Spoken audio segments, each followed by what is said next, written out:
Divorced men of Reddit. What moment with your former wife made me think, yep, I'm asking this girl to divorce me? Story 1. Not me, but one of my best friends. He got a pretty substantial year-end bonus from work. He decided to use most of it for his wife's Christmas gift and pay off her remaining student loans, $14,700, and the remaining portion to buy a new computer chair for when he gamed, $300. Christmas morning, he was nice enough to let me stay at his place when I traveled for work, as he lived 20 minutes from the airport. We all woke up and had breakfast.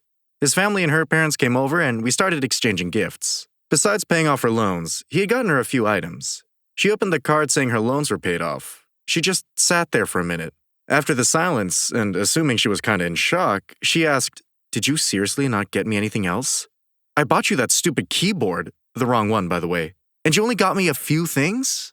At that point, his brother-in-law and I decided to go hang out in another room for a while, and they ended up getting into a huge fight. A day later, when he was dropping me off at the airport, he told me that he was going to visit a lawyer and get a divorce. Story 2. She let me know she was pregnant and wanted my permission to tell all her girlfriends during a girls' night out. Since I knew there was no possible way it was my child, she was also unknowingly admitting to having an affair. I can do the math, and she can't. It was with her boss. Lawyered up the next day, and he ate her alive in court.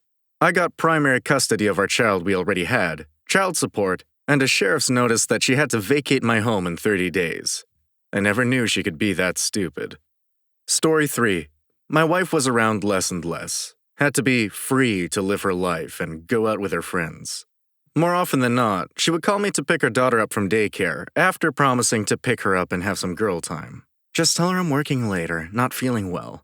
She always had something better to do, and the kids were old enough to know better. I went to pick our daughter up one day. When they called her name, she came running over until she saw it wasn't Mom, again, slumped her shoulders and slowly walked over to ask, "What's her excuse this time?"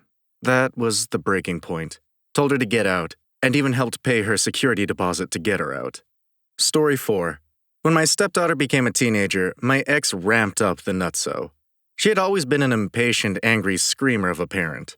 But as my stepdaughter became a young woman, my ex just went crazy with envy or something.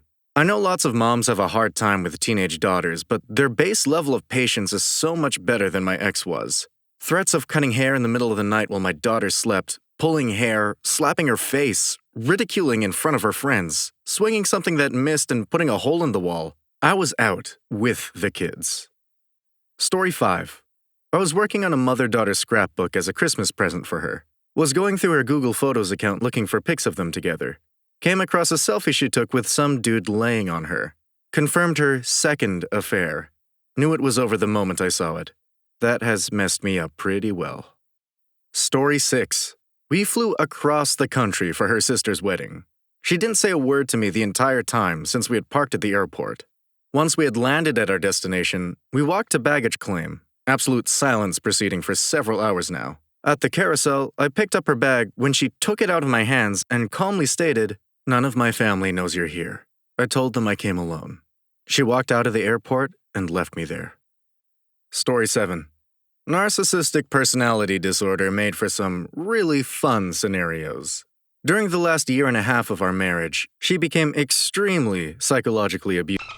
She was a narcissist, controlled my every move, would isolate me and refuse physical contact. I was just an extension of her life. Was not allowed to talk to any female, was not allowed to hang out with any friends, or she would ignore me for up to 5 days at a time. Double standards everywhere. Verbal abuse, and the list can continue, but it hurts to think about. The last straw for me was when she threatened to kill me because I came home from work late, even though she knew I would be home late. It was just a little too late for her, and she also threatened to hit me the same day. This was the second time this happened. I talked with several people at work about it, and they suggested that I run. I had texts of the threats on my phone and contacted a lawyer that same week. She agreed to sign since I told her I would take severe legal action if she didn't. Thankfully, no children, and it was a clean divorce, and I'm happily divorced. Story 8. I used to love to do chores for her because she loved being taken care of. When she stopped noticing, it started hurting.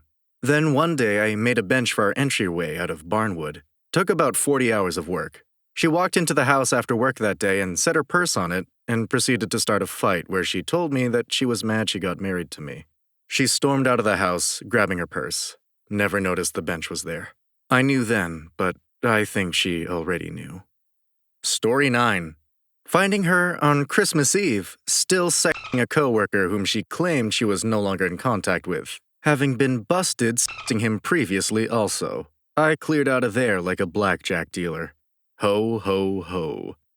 Story 10.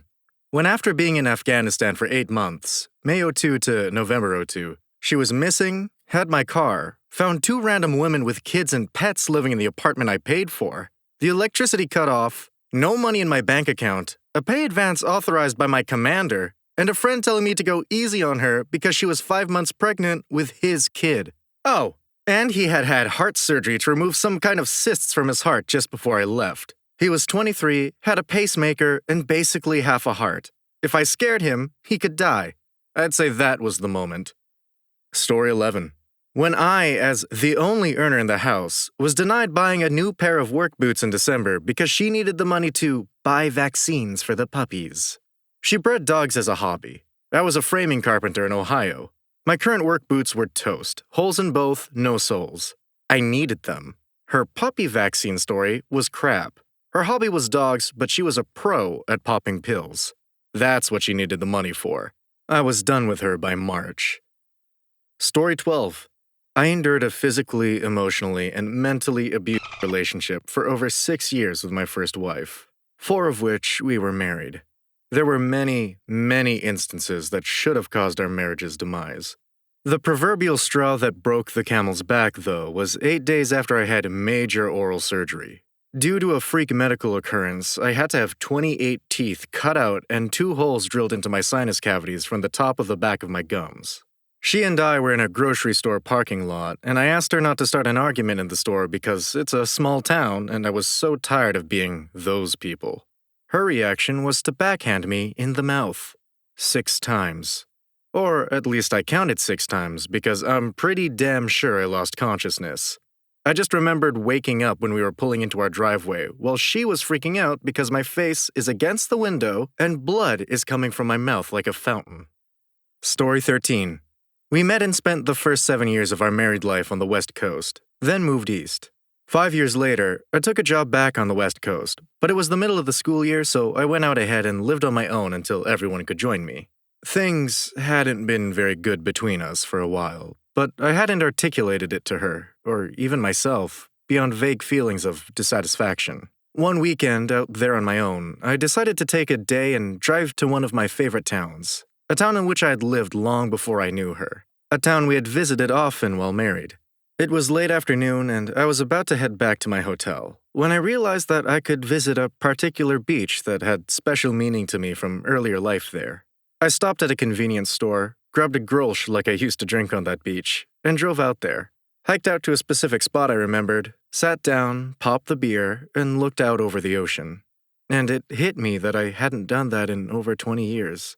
Whenever we'd visit the area, I'd suggest stopping at the beach, but she wasn't interested and would always veto the idea. I'm sure reading this seems like the tiniest thing, but it was the catalyst for me realizing just how completely dissatisfied I was with our relationship. I think from the time I sat down, I knew it was over within maybe 10 minutes. Just sitting there, sipping my beer, looking at the ocean. Story 14. 15 years in, and I find texts on her phone. Completely blindsided. No clue she had it in her to cheat. Told me it was just texting. Begged for forgiveness. I caved. A month later, I checked the phone bill to find that it never stopped. Confronted her again. Cue more begging and more denial on my part that she would let the life we had built go down in flames. This went on for a few months. So many promises. One night, I caught her on the phone when she thought I had left. Suddenly, it's not just texts. Sometimes it was phone calls, too. Just a friend she could talk to whom she let things go too far with. Promised to break all contact. Swore it was never physical. Then I found emails. She detailed things that made me sick to read, but also included descriptions of his house. She broke, finally, but swore it was all just in the line of duty. That's how she met, you see? Visiting nurse service, and this guy was a client. Promised she was done. Loved me, you see? No chance she was going to let 15 years go like that. I wasn't buying it anymore, though. She announced she was going out one night with a work friend, promised they were only going to the bar, then she'd be home. Maybe late, but not too late. She had taken over her own phone account by then, but wasn't bright enough to understand that Google Latitude was still showing me where she was, and I wasn't about to show my hand. She kissed me goodbye and beelined it right for his house, and was there until the wee hours of the morning. Once I knew where she had headed, I called her dad and my best friend to keep me from doing anything dumb. I will love them both forever for keeping me calm while my world went freaking insane all around me. My father-in-law offered to stay with the kids and wait for her to get home. Around 3 a.m., while couch surfing at my buddy's place, she sent me a nasty text asking where the hell I thought I was. I texted her a screenshot of her little GPS dot at her boyfriend's and let her know I'd be sending her some paperwork soon. Story 15. She started working at a job with people that were closer to her age, 25 to 30, instead of a job where her coworkers were in their late 40s and early 50s. She wanted to go out and hang out with them rather than come home and be with her family, myself and our at-the-time 2-year-old daughter, and a godforsaken cat that she just had to have. There were a lot of other little things that added up over time, mainly her desire to drink and drive, without our daughter in the car, thankfully, and 4 days a week of not coming home until 2 or 3 in the morning and not telling a soul where she was or what she was doing. After a month of that, she said she wanted a divorce. I fought it with everything I had for 3 months, decided to go to counseling, and the counselor asked her, "Ex-wife, in your mind, is this marriage already over?" After a literal 5-minute silence, I had the answer I needed. Separated a week later and divorced a year later. We're still civil for our daughter's sake. But I will say that after the initial shock of actually going through a divorce, after us both proclaiming to do whatever it takes and never getting a divorce, I will say I'm much happier now. I was able to save up and buy a house for my daughter and me, which I never would have been able to do had I stayed married. Story 16. When the cops showed up and arrested me while I was washing dishes. Found out after being taken to the station that she had claimed that I had been beating her and my 5-year-old son. Was acquitted in court a month or so later. The situation was so messed up that the cops actually testified on my behalf. When my ex-girlfriend dialed 911 to report a false domestic violence claim, I knew enough to be gone when cops arrived. Grabbed car keys and cash and spent the night at a motel. Otherwise, I would have been arrested. She apologized to me, but that night, everything between us died. I soon moved out. Similar thing happened to me. We were fighting, she called the cops. I packed a small suitcase and went downstairs to wait for them to show up. It was cold outside, and she was out there without a coat yelling at me. They showed up, patted me down, handcuffed me, and put me in the back of the cruiser. I'm sitting there, looking out the window at her talking to one of them. I could only imagine what she was saying. Then I muttered, "What happened to my life?" The driver chuckled. The other cop talking to my ex came over and let me out, uncuffed me, and said if I'm a good boy, they won't have to come back and arrest me. "Yes, sir, officer, sir." And thank you. They left. My ex turned to me and said, "You know why I did that? To teach you a lesson." Story 17. We were already not speaking. It was Thanksgiving. I knew she wasn't going to bother, but I made a turkey and whatever goes with turkey for my then 8-year-old daughter. I had the turkey out on the counter to rest after roasting. My beloved bride walked in, calmly threw the turkey in the kitchen trash can, and walked out. I had to take my kid to freaking Golden Corral for Thanksgiving. That was it. I was done. Story 18. I'd found evidence of potential cheating. Despite this, I still was willing to work on things. I confronted her about her feelings towards me, not the cheating. When I point-blank asked her if she was interested in counseling or trying to work things out, she said no. That was the first time. It would have been better to have stuck with it. There was a tumultuous time after that where we flip-flopped and were trying to work things out. She sort of complicated things. I had broached the cheating with her and we made rules during our maintenance period, one of which was that she was no longer to have contact with the friend she was cheating with. I ended up finding out she was still Facebook friends with him. When I calmly explained why this would hurt me, she turned it around so that I was the bad guy. I started living with a friend at this point. During my drunken, half-sobbing tirade where I explained everything to him, I finally realized that I don't want to be with this woman anymore. She doesn't love, respect, or care for me at all, and I deserve those things. Moved out, moved on, and have since found a wonderful woman that I will marry in April. even though I figured I would never get married again. I got hurt. It sucked. It sucked really bad. I never expected to get a divorce. I took some time to work on myself and address the mistakes that I made in my marriage and past relationships. I ended up finding a person who 100% is in sync with me and communicates like a mature adult. She is super smart and helps me through my emotions as I help her through hers. I did a complete 180 on marriage. It wasn't a struggle, it feels right. I thought long and hard after I had decided to get married. I wanted to make sure I was not making the same mistakes again. I believe I've found my true partner, and each day gives me more reasons to believe that to be true. Story 19. Me and my ex were always having ups and downs. Cutting up my clothes when I was out with friends, cutting my hair when I was asleep, random violence and screaming fits. The usual. We did the normal things couples were supposed to do, and it seemed to prolong the episode for a time. We bought a house, for example. Well, after we had the house, the next thing we needed was a cat. She loved it very much when it was a kitten, but as it grew up, it became more independent. It's a cat, duh. And she couldn't take this and became aggressive towards it. I remember walking in one day and she picked up the cat and threw it up in the air. It bounced off of the ceiling, and then I threw her out of the house, bouncing herself off the curb. I still have the cat. Story 20. I always refused to raise my voice during arguments, which usually made her crazier and scream louder. After one such argument, during which our 3-year-old daughter was playing upstairs, she started coming down at the same time her mother was storming up the stairs, like a child of comparable age. Our daughter was in the way, and her mother got in her face and screamed, "God, I freaking hate you! Move!" Of course, my daughter came to me, hurt. That was the moment I decided it was over. This was 13 years ago. My daughters are now 16 and 12. Unfortunately, I found out the hard way that, particularly in that day and age, family courts were seriously skewed towards the favor of the mother in many cases, unless there was proof of serious neglect, abuse, or physical/sexual abuse. The girls, I believe, are fairly well adjusted and doing okay. Their mother changed in regard to her direct dealings with them, however, continued and still uses them as a way to hurt me whenever she sees an opportunity.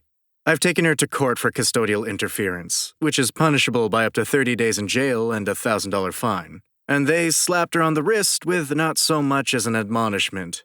It's screwed, but I do my best to keep an eye on the situation and try to give them as much stability as possible when they're around me, so they have an idea of what normal is. Story 21. She lost her job again after quitting a decent one because she didn't get along with her boss. Anyways, a few months go by and I'm doing everything. Cooking, laundry, dishes, yard work, etc. I'd asked the kids, "What does mom do all day?" And they said she plays on the computer all day. So the final straw came when I came home from work and had to wash dishes so I could make dinner. Dinner is made, so I tell the family it's ready. She comes to get a plate and serves herself first instead of our youngest child who was 4 at the time and couldn't serve himself. As I watched this unfold, it dawned on me. If I'm going to do all the work, I might as well do it by myself, or find a partner to share the load with because she clearly didn't want to be on my team. Story 22. Wasn't married, but about 1 month away from marrying. We worked together at the same job for about a year, but she was on the first shift and I was on the second. We both had weekends off, so we could and did things on the weekend. We had got everything paid for and were set. One weekend, actually on my birthday, I went to get a haircut before we went out for the night. I weirdly noticed this one car in the parking lot of our apartments. Didn't think too much as there were a ton of cars that would come and go. She had gone up to a casino with her mom the previous night and stayed overnight. That wasn't uncommon as they were both huge gamblers. I got back and did some cleaning and she walked in. She looked at me and threw her ring on the table and said, "We need to talk. I think I like Joe more now and decided I want to be with him. I don't need the ring and you can cancel the wedding." It all clicked that the car I saw was Joe's. She didn't go up to the casino with her mom, but with Joe instead. Even more screwed up is I called her mom to see how close they were to home, and she covered for her daughter. I then come to find out her friend Joe was an ex-lover who also broke up her last engagement. He was also trying to befriend me too and act like we were best friends. I have never felt less of a man, more ashamed and hurt than when this happened. I sacrificed a lot for her. I was there doing anything and everything for her and her family when her dad very slowly passed away, and she ends up treating me like a pet she could get rid of when she got bored. I still can't remember a few months of time after that happened. I was in a bad place. It took a while to get my head straight. My best friend of over 20 years, to me a brother and family, helped me out so much. He made sure I was going to be okay and took me out to blow off steam. We took an awesome trip to some fun spots with a few other people. I owe him so much for the help. My family really helped too. I ended up meeting my fiancé now about 6 months after I had that stuff happen. We have been together for over 5 years, and we will be celebrating our first daughter's birthday on June 29th. Amazing what has happened since then. My one piece of advice is don't ever give up or think you are worthless. You are worth everything to somebody out there, no matter what. I can say I am almost embarrassed by how I reacted back then, lol. I will say after I met my new fiancé now, about a month into dating, I got a new job and got to say good riddance to the last of my ex. One of the greatest things ever. The oddest thing to me was my best friend who stuck with me actually had his dad pass away during my last week at work. On my last day, I had told them I needed to leave at 3 p.m. to go help my best friend and his family with last-minute wake and funeral stuff. They told me I can't leave and they won't let me.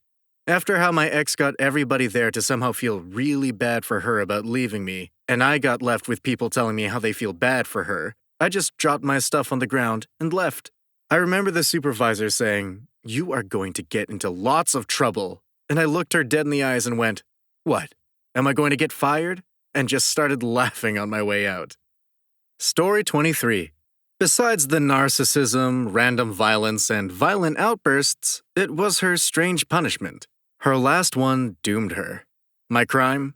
I forgot milk on the way home from work, so she didn't talk to me. Not one word for a week. Pure bliss for a week. When she asked if I was ready to apologize, I handed her the divorce papers. Why? Because you robbed me of solitude, but provide me with no companionship. Story 24. After all the arguments, yelling at each other, and talking cross purposes, we were looking at each other and she said to me, "I know that you are going to divorce me because of this, but I really hate you." It was the first time in a long time that I completely understood her and what she was trying to express to me. My daughter was 3 at the time, and over the years she said she wanted me back, but I would say all you have to do is apologize for what you said. She never would. That's how I knew she didn't love me. Story 25. When I came to the sad realization that we were just good roommates and had been like that for years. We have been divorced for almost 10 years, and she is one of my favorite people in the world. We just weren't supposed to be married.